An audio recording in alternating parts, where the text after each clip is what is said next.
Okay, so white, blue, and blue, black were probably your tier 1 Midnight Hunt. Uh, blue, green is going to be in that tier 2 for the most part. Again, it's a deck that does need more uncommons to function, which is why it maybe doesn't come together quite as well. But you still are looking to have value creatures, accrue that value throughout the game. Again, 2 drops can be very strong, and then some of your 3s and 4s obviously can help you generate that curve, accrue that value, maybe potential have some tempo plays if you can hit them with revenges, clear shot, startle, Witherhorn Blessing.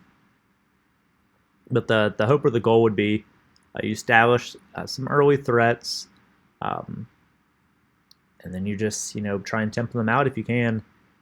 There are some things that green adds that white didn't have and black didn't have. So in particular, while you're not going to be as strong on the interaction for the most part, hopefully you can get a clear shot with an uncommon, or maybe a Wither, a Thorn Blessing, maybe even 2 if you're fortunate. There's ways to try to generate a lot of tempo, take a creature out of the opponent's plans for attacking or blocking, and pump up one of your other creatures. Also, you'll see many of these cards do have flashback. Rise of the Ants at your top end is super strong for stabilizing, getting more blockers, and then attackers. Same with Shadow Beast Sighting, though it doesn't have the life gain. So again, starting off, if you can, Death Bonnet Sprouts, super strong, 1-drop, can fill your graveyard with cards that either have Disturb or Flashback, and then you go into some sort of 2. Potentially it's a Sentry or a Sifters or an Angler. And then from there, you can go into a solid 3. This is where Farmer probably plays the best, is in blue-green, because you do have these disturbed creatures, like Beta Anglers, for example. Archivist, if you can land one, is great as well, or Blessing. And then from there, obviously Organ Hoarder's probably your top common, and even probably top 10 card in the entire format. So if you can land one or more of those. Again, it can help get cards in the graveyard. It's a solid creature that can trade or attack if you have some bounce with revenge. Maybe trade or attack favorable if you have a startle backup or blessing to get rid of that key blocker. So it's nothing super complicated, but it's not quite as strong as white-blue or blue-black, just because the synergies aren't quite as there. Like there are Decayed Zombies or just heavy disturb in white and blue.